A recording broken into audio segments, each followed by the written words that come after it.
មកកាន់តំណែងអនឡាញទាំងអស់គ្នាណាអូខេថ្ងៃនេះខ្ញុំមានបតលក់ចែកជូនបងប្អូនអរគ្នាតម្លៃទូថ្លៃទេណាបាទជាមួយនឹងបត240បាត់អញ្ចឹងសម្រាប់បងប្អូនដែលមាន ampli ខ្សោយឬគេថា ampli ខ្សោយអត់សូវបុកអត់សូវខ្លាំងណាអញ្ចឹងបងប្អូនមើលបតនេះបាទអានេះកម្លាំងវា240បាត់បងប្អូនណាបាទ240បាត់អញ្ចឹងបងប្អូនទិញទៅគឺខ្ញុំតខ្សែឲ្យស្រេចបាទបូកដកឲ្យស្រេចណាអានេះគឺខ្ញុំតអាឡ័យនេះគឺខ្ញុំតឲ្យស្រាប់អានេះគឺយើងទៅសាប់ទៅអូប៉ឺឡឺទៅសាប់អានេះយើងទៅភ្លើងណាអានេះស្នាប់វាអូខេអញ្ចឹងខ្ញុំលក់តែមួយទៅ28000ទេបាទតម្លៃគឺធូរថ្លៃមែនតើបងប្អូនណាបាទធានាតម្លៃជូនហើយសម្រាប់អ្នកដែលនៅតាមខេត្តបាទបងប្អូនធ្វើការវេលុយមុនទៅខ្ញុំទូទាត់អីបានតាមក្រោយណាអ្នកនៅភ្នំពេញ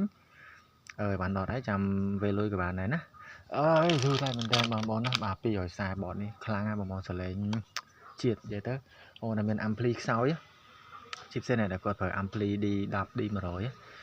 D100 អូខេដែលចង់បានជាមួយនឹង board ខ្លាំងអស់សាប់បាន2គ្រាប់បាទ3គ្រាប់ឯហ្នឹងគឺនេះបងប្អូនមើល board នេះបាទ240បាទតម្លៃតា28000ទេហើយសេវាតែជា6000ទេបើនៅតាមខេត្តភ្នំពេញក៏6000ដែរណាបាទសេវាគឺធូរថ្លៃមែនតើបងប្អូនណាអូខេអញ្ចឹងរូបភាពខ្ញុំនឹងលម្អិតនៅក្រោមវីដេអូអរគុណច្រើនបាយបាយកុំភ្លេចជាមួយនឹង Telegram 099 577 500